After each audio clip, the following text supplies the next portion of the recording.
Assalamualaikum warahmatullahi wabarakatuh. Jumpa lagi dengan saya masih di channel Ngobrol Hukum. Kali ini kita akan membahas atau berbicara tentang penghapusan tindak pidana.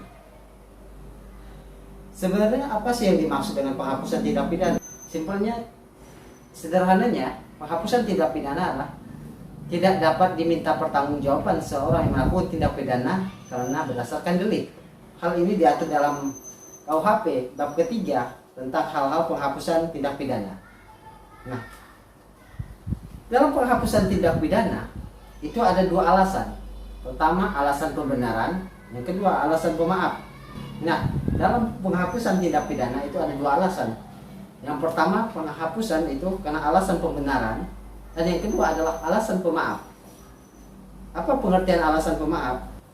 Alasan pemaaf adalah alasan penghapusan kesalahan pelaku atau seseorang pelaku yang melakukan tindak pidana karena dia sendiri tidak mampu untuk mempertanggungjawabkannya. Contohnya orang gila. Nah, ini tidak bisa diminta pertanggungjawaban karena ketidakmampuan dia untuk bertanggung jawab atas tindak pidananya. Kenapa? Keguncangan jiwa. Nah, yang kedua adalah alasan pembenaran. Apa yang dimaksud dengan alasan pembenaran? Alasan pembenaran adalah alasan yang menghapus sifat melawan hukum yang ada pada perbuatannya.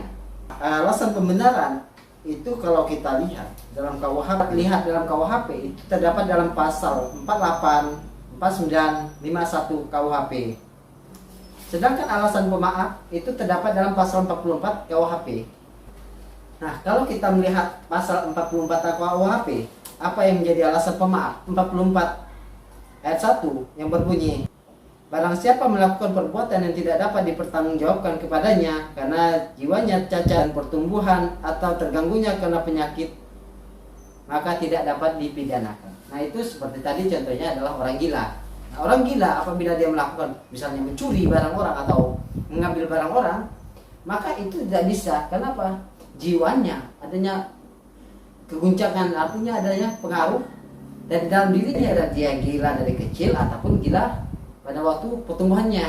Nah, tapi alasan itu menjadi alasan pemaaf. Nah, kalau kita merujuk pada pasal 44 ayat 1, ini berarti dikhususkan hanya untuk orang gila. Nah, sedangkan alasan pembenaran itu bisa kita lihat dalam pasal 48, 49, 51. Apa saja yang menjadi alasan pembenaran? Pertama kita lihat pada pasal 48. Pasal 48 berbunyi, barang siapa melakukan perbuatan karena pengaruh daya paksa tidak dapat dipidana. Misalnya seperti ini, Anda atau saya tiba-tiba diserang orang yang ingin memukul atau membunuh saya. Nah, seketika itu saya melawan dan sehingga menyebabkan orang itu luka parah atau cedera. Hal ini tidak bisa menjadi pertanggungjawaban saya. Kenapa?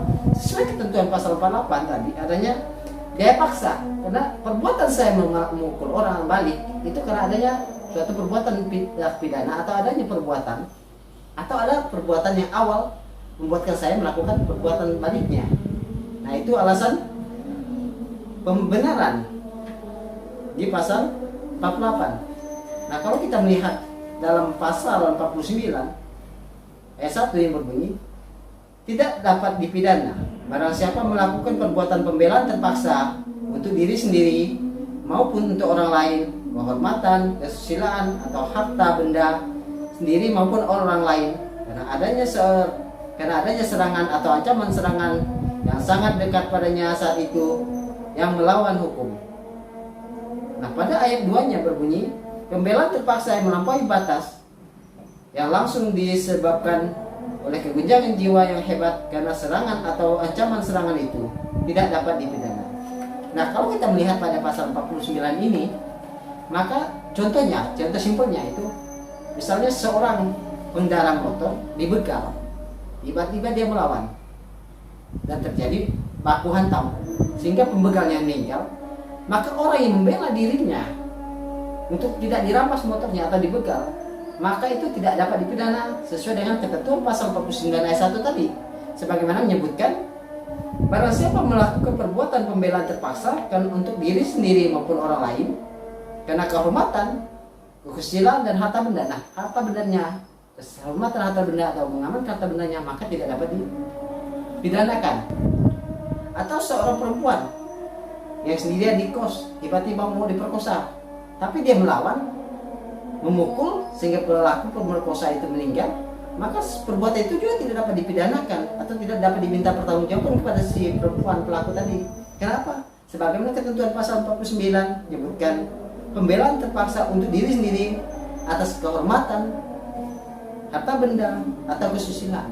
Nah, hal ini tidak bisa dipertanggungjawabkan kalau berdasarkan pasal 49 KUHP. Nah, pasal 50-nya menyebutkan barang siapa yang melakukan perbuatan untuk melaksanakan ketentuan undang-undang tidak dapat dipidana.